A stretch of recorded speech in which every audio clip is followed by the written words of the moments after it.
में हो जाएगा। जम्मू कश्मीर के मारूफ इस्लामी स्कॉलर मौलाना रहमतुल्लाह ने आज श्रीनगर में एनआईए के दफ्तर में हाजिर हुए।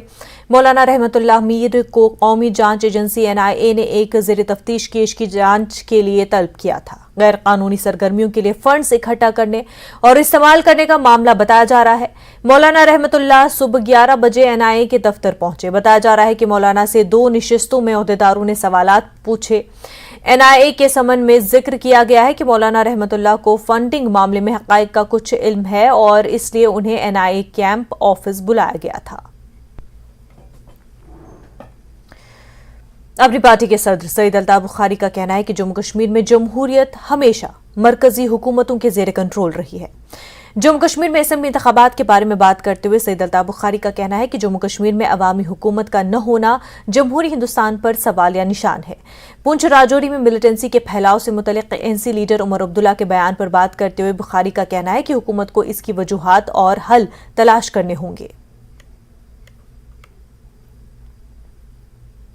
शायद दिल्ली को लग रहा है कि कोई एहसान है हम पे, कोई एहसान नहीं है। This is the democratic right of the people. वो कितना दबा सकते हैं, वो कितनी देर लोगों को वो दूर रख सकते हैं डेमोक्रेसी से। इससे हिंदुस्तान की डेमोक्रेसी पे सवाल या निशान उठते हैं। जहाँ कहा जाता है India is a vibrant democracy, there it is a big question mark कि आज 5 साल हो गए जम्मू कश्मीर में इलेक्शन नहीं हो रहे हैं।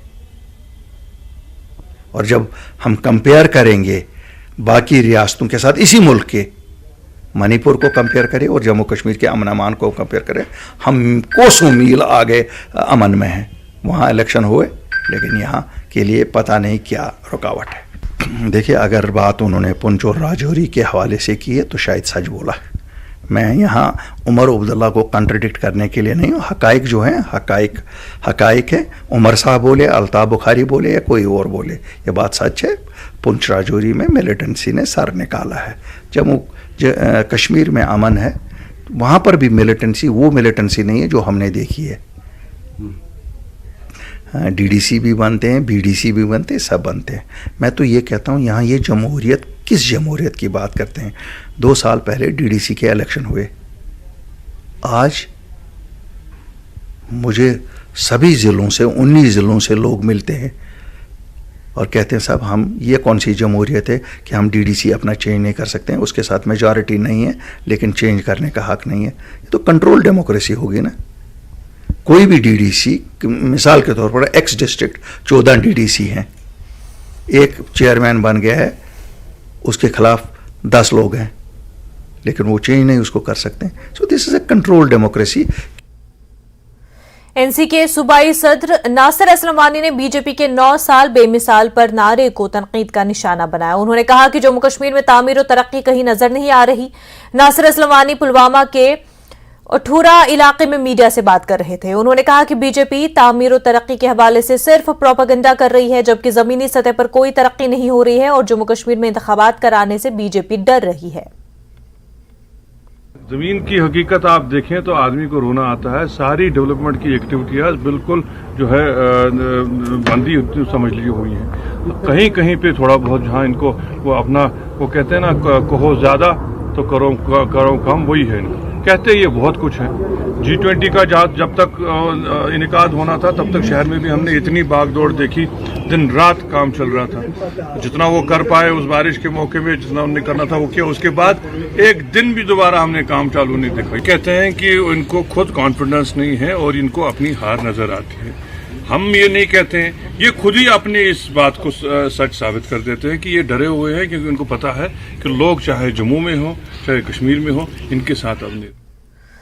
जम्मू कश्मीर बीजेपी युवा मोर्चा यूटी के नौजवानों तक पहुंचने के लिए एक मुहिम शुरू करेगा ताकि उन्हें वजीर आजम नरेंद्र मोदी की क़यादत वाली मरकजी हुकूमत के इक़दामात के बारे में आगाह किया जा सके।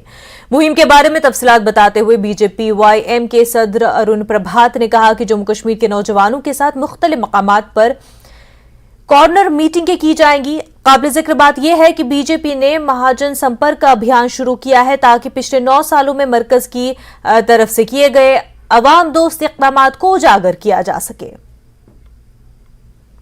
जो नव मतदाता है 18 से 25 आयु के अंतर्गत है, उसकी कितनी महत्वपूर्ण भूमिका है उस सारे को लेकर के my first vote for Modi और माननीय मोदी जी की स्कीम्स का प्रचार प्रसार करके और उनको भी प्रेरित करना कि पहला वोट मोदी जी को हो, उनका वोटर रजिस्ट्रेशन भी हो और उनको स्कीम्स के बारे में अवगत भी कराया जाए।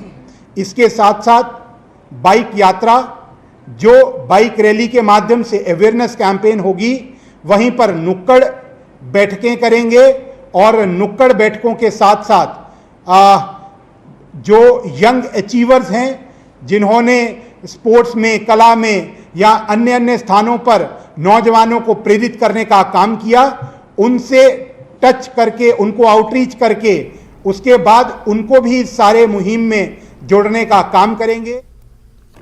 पीडीपी के सीनियर कायदीन पर मुश्तमिल एक वफ़द ने आज जम्मू के डिविजनल कमिश्नर रमेश कुमार से मुलाकात की। उन्होंने डिविजनल कमिश्नर को एक मेमोरेंडम पेश किया, जिसमें उन्होंने उधमपुर के आंझानी दीपक कुमार के अहलखाना को मुनासिब मुआवजा देने का मुतालबा किया। दीपक कुमार को हाल ही में अनंतनाग में मिलिटेंटों ने हलाक किया था। उन्होंने मुतासरा खानदान को नौकरी के अलावा 25 लाख रुपए मुआवजा देने का मुतालबा किया है। उन्होंने हुकूमत से गाँव के इलाकों में किसानों पर मुनासिब तवज्जो देने का भी मुतालबा किया। पिछले दिनों दीपू कुमार जी की हत्या हुई थी, तो एक टीम पार्टी सदर ने बनाई थी, तो मैं भी वहाँ उनके मौके पर उनके घर गया था। लेकिन बहुत मुश्किल परिस्थितियों में वो जो फैमिली वो रह रही थी।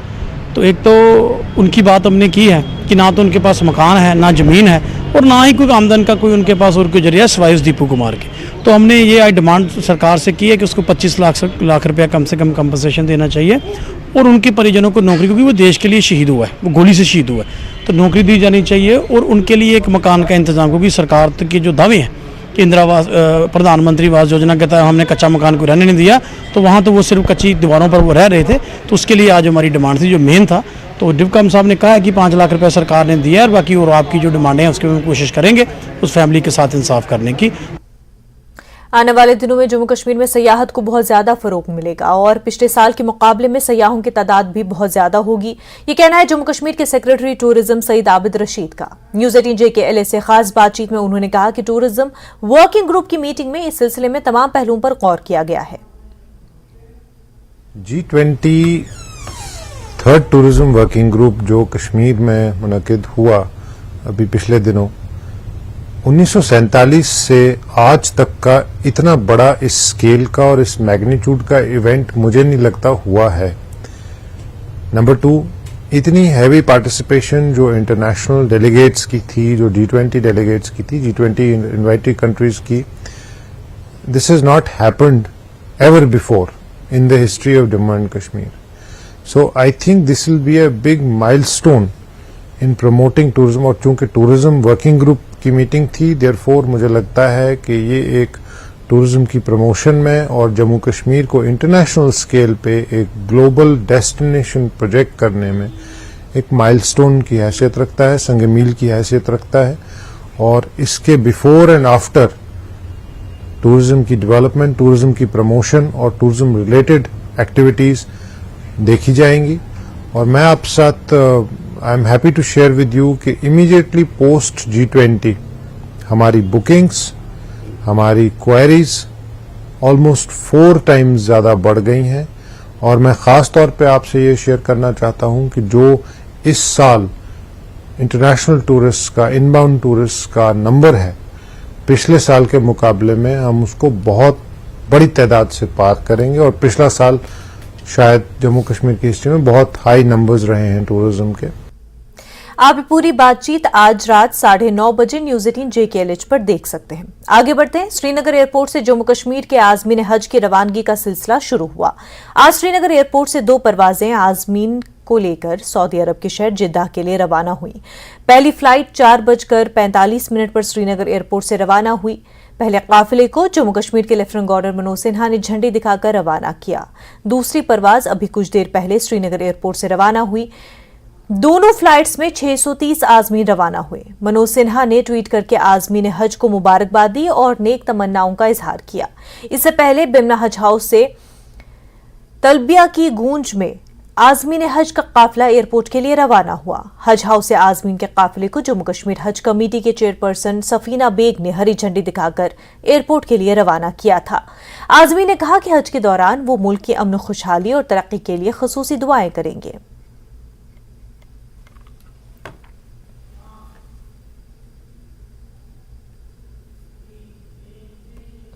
तो आजमीन हज का जो पहला काफिला है वो आज श्रीनगर एयरपोर्ट से जिद्दा के लिए रवाना हुआ है।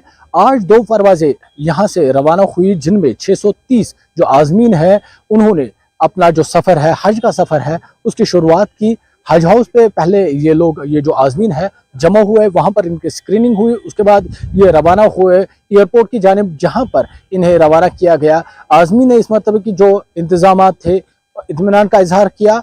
ताहम फेयर हाइक्स में उन्होंने इंतजामिया से अपील की है इस पर गौर करे, फेयर हाइक्स में कुछ कमी होनी चाहिए। ताहम जो इंतजामिया है, इंतजामिया ने कहा वो इस पर तवज्जो दे रहे हैं, वो इस पर गौर कर रहे हैं और उम्मीद की जा सकती जो इस मरतबा कमियां रही है वो आने वाले वक्त में पूरी की जाएंगी।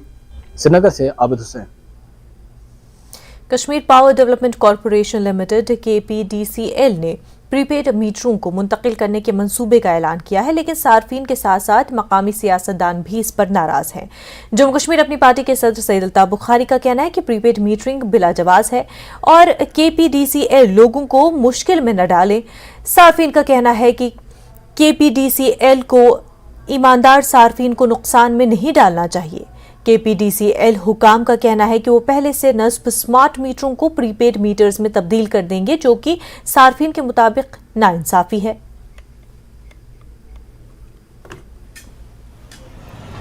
अव्वल तो यहाँ मसला था मीटर्स लगाने के लिए रेजिस्टेंस।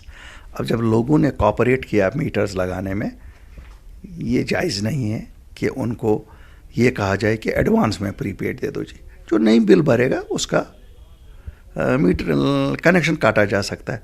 तो क्यों लोगों को 1 महीना पहले आप पैसा जेब से निकलवाएंगे और पैसा भरवाएंगे। आवाम और सरकार के दरमियान में एक ये होता है, भरोसा होता है। अगर वो भरोसा ख़त्म हो चुका है तो फिर मुझे नहीं लगता है कि हम आगे चल सकते हैं। बिल्कुल ये ज़बरदस्ती है, ये मनमानी है, ये किसी भी सूरत में आवाम दोस्त नहीं है। एक सीधी सी बात है, मैंने इसीलिए अर्ज़ किया कि जहां अभी मीटर पूरे वैली में मीटर नहीं लगे हैं, मीटर आप पहले लगाइए। पोस्टपेड आपने बोला, सबने सरखम किया, हाँ जी लगाइए लगाइए, अच्छी बात है। इससे जो रेवेन्यू आएगा, इससे बिल्कुल हमारी बिजली अच्छी आंख मचोली नहीं रहेगी, बाकी चीज़। लेकिन अभी ये रेगुलराइज आराम से हो रहा है, तो इसके ऊपर से एक और ऑर्डर डालना कि नहीं जी इन्हीं को प्रीपेड कर लेंगे। वक्त हो गया एक छोटे से ब्रेक का।